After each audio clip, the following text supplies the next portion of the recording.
Hi everybody, this is a black and red Arcane Bombardment deck where we reuse all of our early instants and sorceries and really take over the late game. I wanted to build a version of this deck that uses Rankle's Prank. I think I saw somewhere that somebody was calling this card the worst card in Wilds of Eldraine, and I just didn't buy it. It's flexible, it fits in decks with very little creatures, and kind of gives us an option to almost burn people out of nowhere sometimes. And so I really wanted to try a deck with at least 3 copies in here and kind of lean into that sacrifice theme a little bit. So just to get through things real quick, we've got some removal in the 1 and 2 mana slots.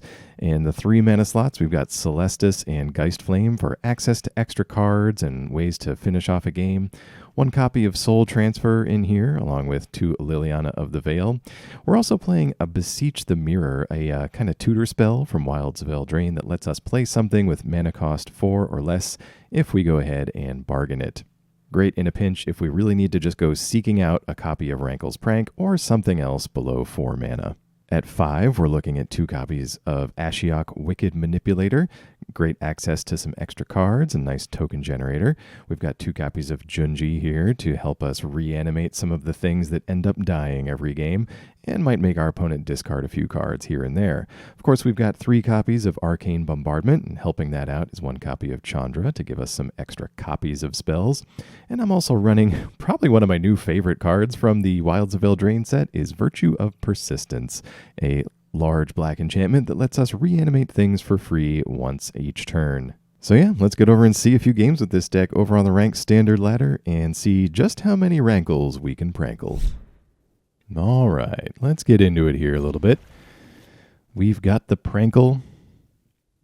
Kind of need our black sources. Let's put back the mountain for now. I'm confident by the time we need 2 red mana, we will have it. Got a nice 3, 4, 5 mana curve. Opponent's starting off with a Rot Priest, though. Ouch. Well, hopefully we can take care of that with Lily. Oh, Slaughter Singer. That's actually a really scary creature from these toxic decks. It just feels like it speeds everything up a lot. Well, we're going to go for Lily anyway. Make him pick a creature to sacrifice. These type of decks usually have more creatures in reserve, and if we want Rankle's Prank to do anything worthwhile, we got to start chipping away at their creature totals. Rot Priest goes in and takes care of Liliana. Bloated Contaminator the follow-up play, and that lines up perfectly with the prank. Let's make him sack and... Wait, I can choose more options?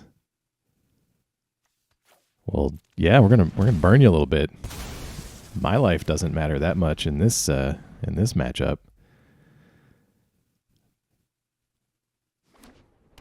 They're gonna try to poison us out of the game. Skrelv's Hive. And another Slaughter Singer. Okay, they're trying to go wide here. We could go for the Throat, but I think Ashiok's probably better. We're going to make a couple of creatures. If we can keep Ashiok alive, it's probably going to give us some more options in the long term as we start exiling things off the top and maybe turning some nightmares into some decent blockers for us. Another Skrelv's Hive. Opponent looking at our tokens. Okay. Well, this could be folly, but we're going to try to make this trade here. It works. All right. Well, they've got 2 hives. They may be confident in the hives to take them all the way here. We're going to cycle this lounge and see what we draw with that. Go for the Throat. Not really useful against all of these mites that are going to start popping up here. So let's make some more tokens with Ashiok. Go for the Throat. Hopefully can help us against any like support creatures that they might play. And they're down to 1 card. So we really, if we can navigate the stream of mites, kind of managing our poison total, I think that's going to be the way out of this. Oh, God. Opponent's got the 3 of a kind, Skrelv's Hive. All right. We draw the land. We got no choice but to exile with Ashiok this turn. We see Beseech and Takenuma. We're going to exile Takenuma and keep the Beseech. So we can beseech away one of our tokens with the bargain.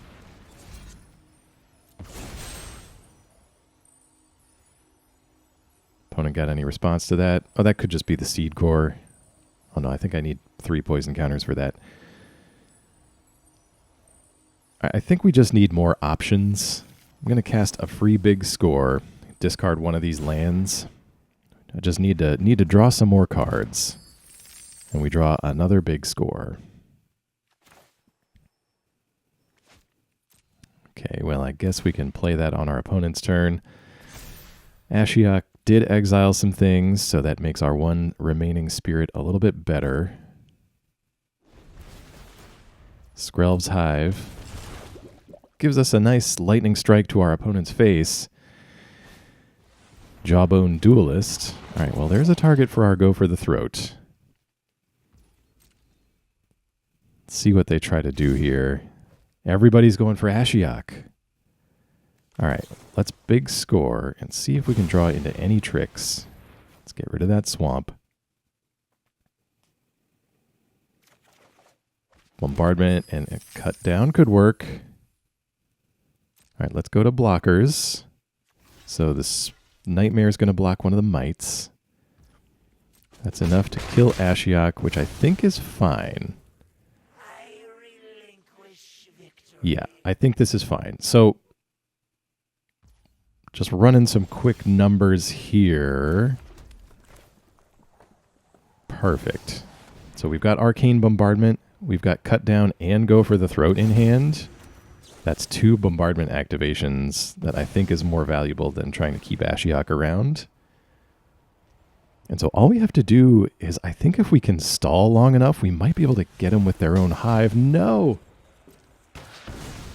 Boseiju comes down, hits our bombardment. We still get the 1 activation, and we get to pull up a land. What do we get? Okay, at least it was a big score. Most expensive big score I've ever cast. We draw into a Go for the Throat, and the Duelist is down. Okay, the Nightmare gets bigger, but we need it on blocks. Skrelv's Hive brings our opponent to 6. Still no lifelink yet. Audacity goes on one of the Might tokens. We could have removed that in response, but I'm pretty hesitant. I think we need to be just real super careful. So when Audacity goes to the grave, they draw a card. Okay, so we're going to block one of these mites that we can kill. We're going to pass. So they've got... Now they've got lifelink, but our opponent's at 5. Oh, we might be able to do this. Oh, I think we got this. We draw the prank, and opponent sees it too. Good game. All right. We're trying out some Iron Crag in this one. Keep going back to that last game I played with this with the hives, and I think if we hadn't burned our opponent with the prank, we might not have won that one.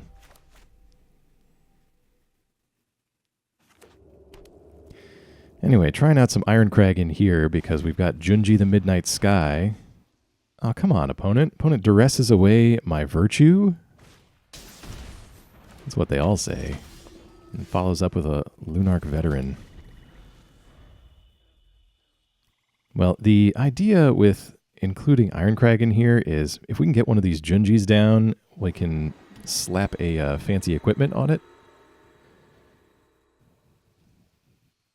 And it looks like that is a decision, so we don't have to give it, we don't have to turn it into equipment, we can just keep it as a mana rock for a little while. And the only creatures in here I think are legendaries. Alright, well there's Celestus. We're going to play out Junji.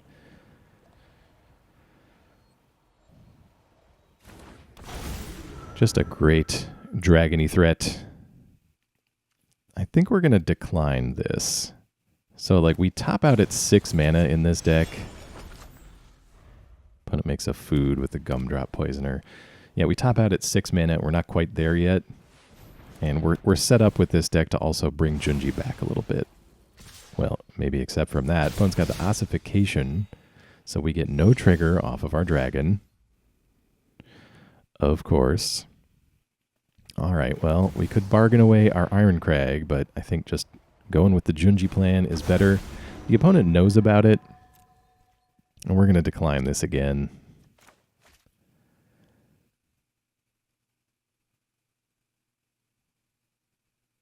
The thinking is that Iron Crag could be a good option to help us finish some games a little bit faster if we plop down a late game Junji and slap a big sword on him. Could be good. This could be a trap, but we're going to block anyway. Opponent gains a little bit of life with the missionary. Oh, sacrifices a food. Okay.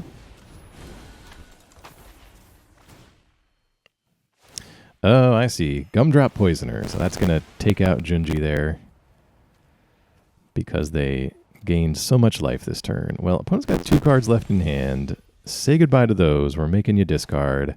Still not drawing a land, so I think it might be Celestus time. Although, if we just big score away the Celestus, I think that actually does more for us. Yeah, because then we can play out a land now. Okay. That works out. Don't need too many mana rocks here. Okay, opponent going to attacks. All right, well, we've got Bombardment and mana to cast something. Let's do it on our opponent's turn, just in case.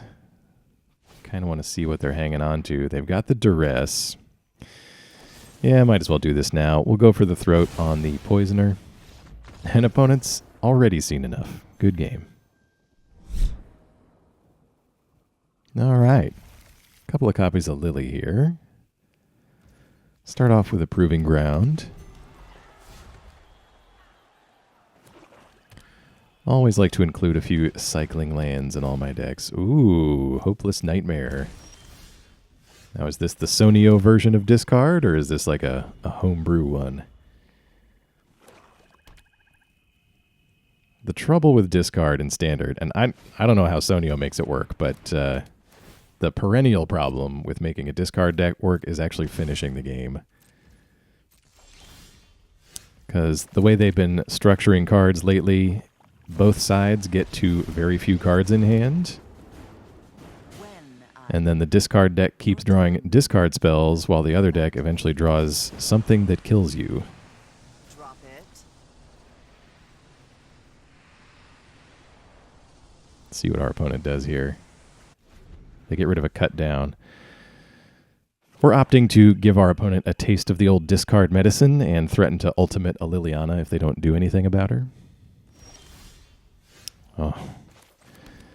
What a choice here. So, I'm not discarding with Lily. That at least gives us the option to make them sack 2 creatures in the future.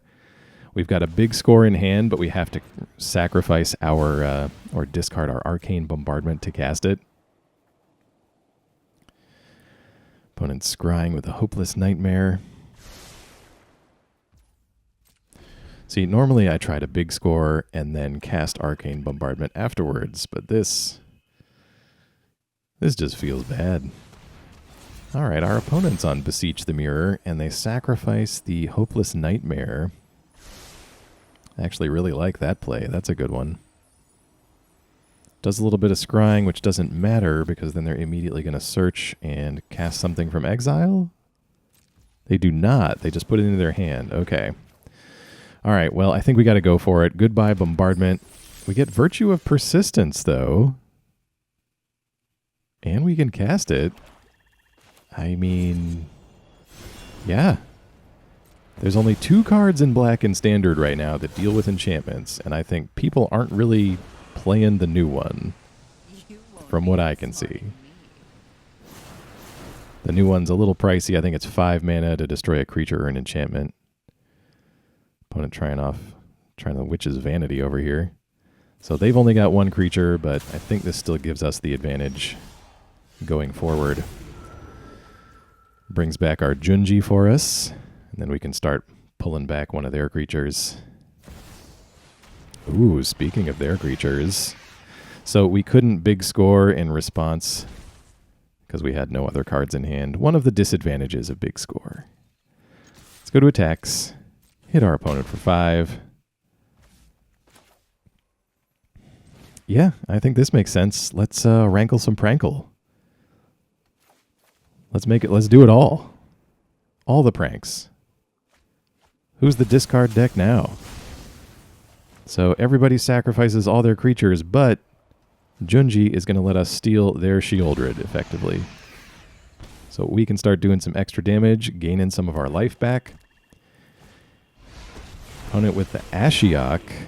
Alright, that's going to slow this process down a little bit. And the exile effect from Ashiok gets around Sheoldred's penalty for drawing. But Junji comes right back with the Virtue. Sheoldred gives us a couple of life points. Well, we're going to press the attack at the opponent's life total. Unlikely we get through here. We got some expendable tokens on the opponent's side. And we'll play out this mountain. We are hell-bent for the old heads of Ravnica here. Ashiok digging for answers. What did you find?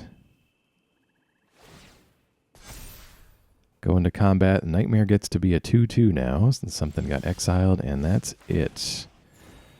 Alright, could be saving something for the attack. We don't have anything. Again, big score dead in our hand since we've got nothing to discard. And that should wrap it up with this trigger, and that's it. Good game.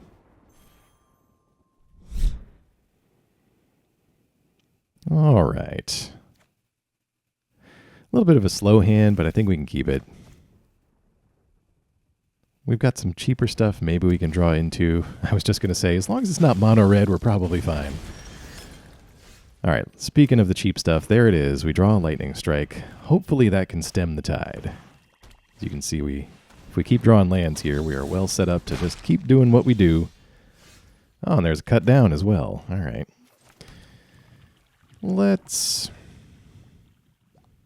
see. That gives blood tokens when creatures die. Not sure how concerned we need to be about that. Opponent here with land number 3. Oh, Markov Baron. That's a card I've actually played. All right. Well, I know we want the Baron down, and then he kind of limits our options going forward. Saves us 2 life here. I don't know. Maybe that wasn't the right play. Probably should have shot down the Bloodcaster. Excuse me. Let's use our Edict now. So this will get rid of the Epicure. And, yep, ordering. Yeah, probably should have cut down first. So, opponent sitting on a ton of blood tokens. Probably more than they should have, but... you know, it's all a learning experience in Standard. Ooh, Falconwrath Pitfighter too? Okay. 5 damage on board. Let's soul transfer the bigger one. And we've got a couple of turns to find a land and an answer to more vampires.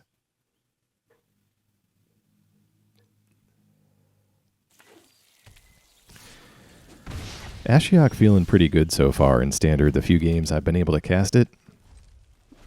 They come down, they make some blockers for themselves, and then it's kind of a nice, like, slow burn advantage of exiling some cards off the top.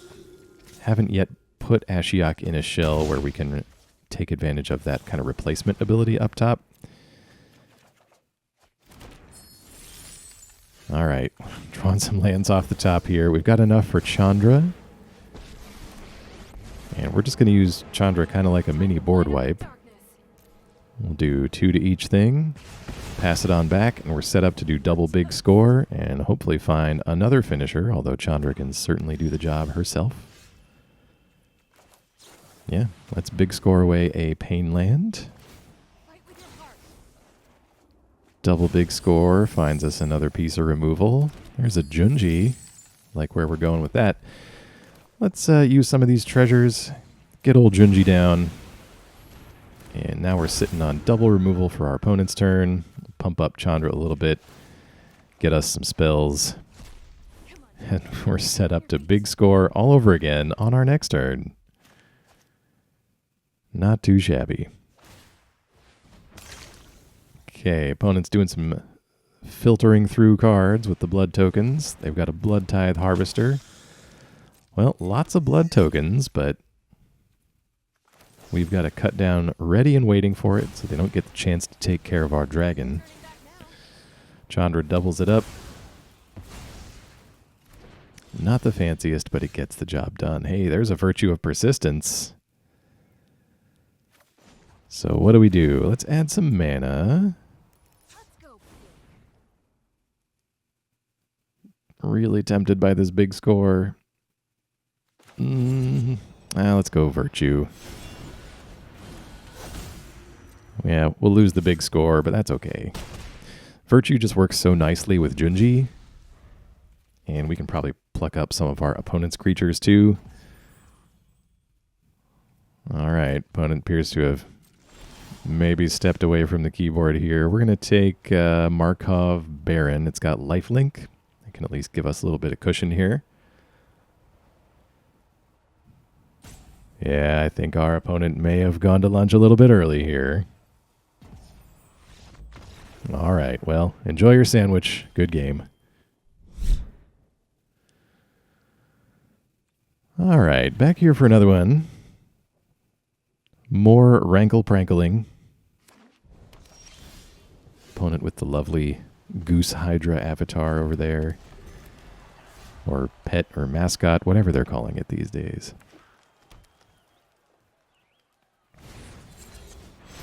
Beanstalk Worm, huh? Is that supposed to be like a fixed beanstalk giant?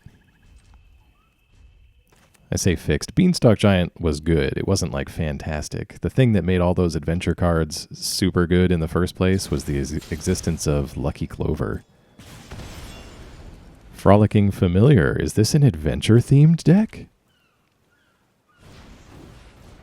Oh, I think it might be. Opponent casts the Frolicking Familiar. Well, I've played that card before. I kind of think we want to get rid of that. Let's go Sheoldred's Edict. Make sure we select the right mode. Cut down the draw. That's going to be nice too. Alright. Opponent hitting all the lands. Questing Druid. Another great adventure card. Follows up with... Oh, Balloona. Alright. Well, we're going to go for the throat on Balloona. I can't let that just stick around, but I kind of like where this deck is going. We're up to land number 4. We got Rankle's Prank if they do a couple of things here. Maybe we can make him discard some cards. Questing Druid, good play. Let's see. Let's go for big score. I'm going to discard Takenuma. I'm running 2 of those in here. Usually I only run just 1, but now is not the time. Okay, no lands, another Prank, and a Virtue. Alright, let's go to my turn. Alright, well, this is a weird hand. Kind of feeling like mono black control over here. We're going to play Liliana of the Veil. Opponent's got a Questing Druid in response. Puts a counter on the Druid on the board. Are there adventures that can save creatures? I'm going to have to look that one up after this game. Alright, so Druid down. Edict on deck. 1 more land, and we can put down the Virtue of Persistence. Scalding Viper is going to steam clean Liliana back to our hand. And then let's see, are they going to follow up with the Viper? Okay, Druid first, and then Viper? That would make sense. Excellent. Puts a counter on the Druid. Well, in response, we can cut that down before it gets too large. We're still at a pretty high life total. Don't mind taking a few hits from this Viper if we have to. Another Virtue. Well, let's replay Lily. They know about it.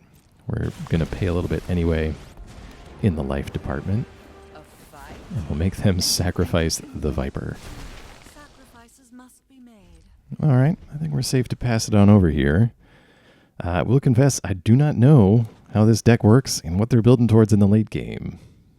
How much of Bruna it involves. Brotherhood's End. All right. Fine. I'll Deals take with my time. Liliana. All right, come on land. I think Virtue of Persistence is probably the way we're going to get through this one. Ugh.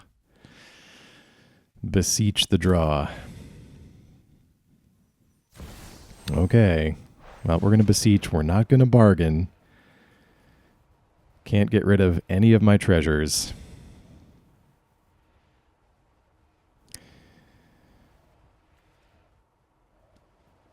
I think we're going to grab Junji here. Bombardment's tempting, but our opponent is playing with so many creatures. We can get kind of a loop going where even if they can deal with Junji, we just keep stealing more things. Beanstalk Worm. And 2 mystery cards left in hand. Okay. All right, we get a land, but of course it's a tap one. So I think in the meantime, let's go ahead and take care of the Beanstalk Worm with Sheoldred's Edict. All right, we've taken care of that one. We've got a couple of Rankles, Pranks in reserve, and we're waiting on one land for this Virtue of Persistence. Hopefully take things over from there.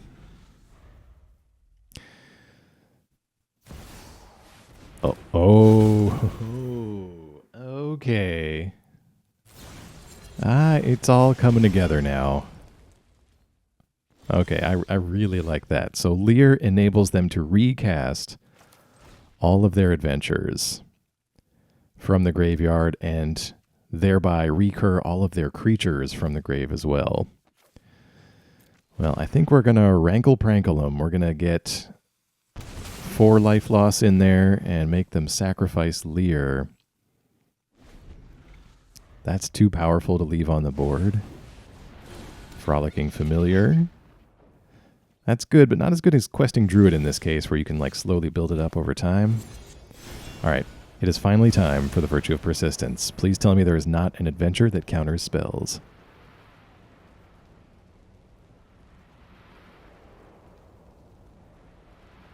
Opponent thinking about it. We know they've bounced our Liliana already. But that may be a sorcery speed thing. Nope, Beanstalk Worm triggers the Otter. Oh. There's a Restless Spire over there. I somehow missed that amongst all of the crazy looking lands that they've got. All right, it doesn't do anything too destructive. Whoa, that's a good play. So they were able to give Double Strike to the Otter, which grows every time you cast a spell. And we are suddenly at 3. Not the way I expected this to go. What does Balloona do? I don't think that helps us too much. I think what we got to do is Lear. Lear just going to be amazing for us after casting all of these spells. We're going to reuse a Sheoldred's Edict. Any protection spells that are adventures? No, but they activate the Spire. That's good. Good catch, opponent. So they sacrifice the Spire. But we should be pretty stacked up on other removal over here. We're going to cut this Otter down. All right, we are left with many options here for our opponent's turn. This Lear just giving us access to everything that's come before. Might be worthwhile throwing Lear in a bombardment deck. All right, what are we taking with the Virtue? I could see the Druid being pretty good. Let's see. Probably could take the Worm next time. All right, let's go Haunted Ridge. And I think we're safe here to attack with Lear. Again, not too familiar with all the new adventure spells. my. Owner puts it on the top or the bottom. Okay, well, we don't want our opponent getting access to Lear again. Yeah, so I think we're going to have to take some drastic measures. We're going to have to remove our stolen Lear so that the whale doesn't put it back in our opponent's library. Because they most likely will put it on the top and then start recycling all these adventures all over again.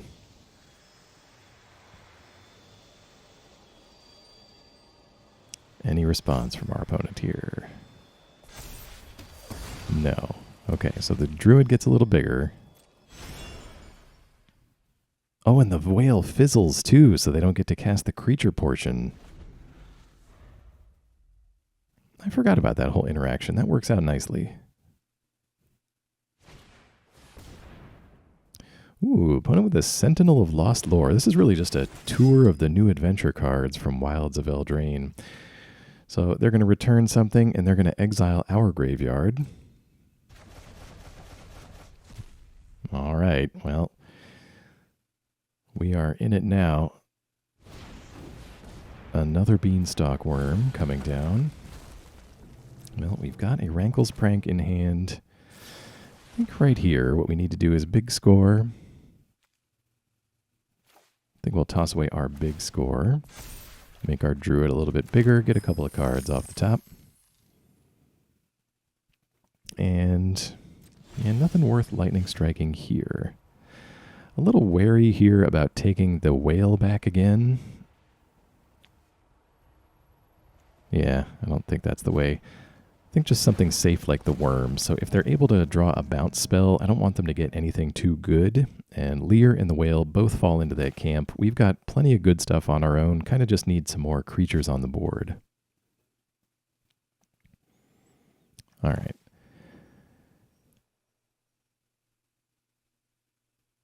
Yeah, we might just have to do this here. We'll do some discarding, sacrificing some creatures. This virtue really gives us the advantage, and that gets rid of the last card in their hand. But they've got a Restless Vinestalk. Let's see, does that get hexproof? No, it does not. All right.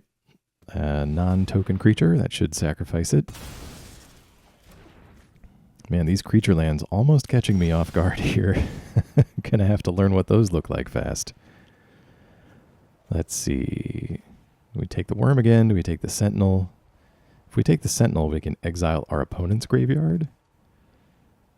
But then that kind of takes away our ability to use Virtue of Persistence over and over. Although it could be just time to play Junji again. All right, let's take the worm. It hits hard. And nice. We draw into Bombardment.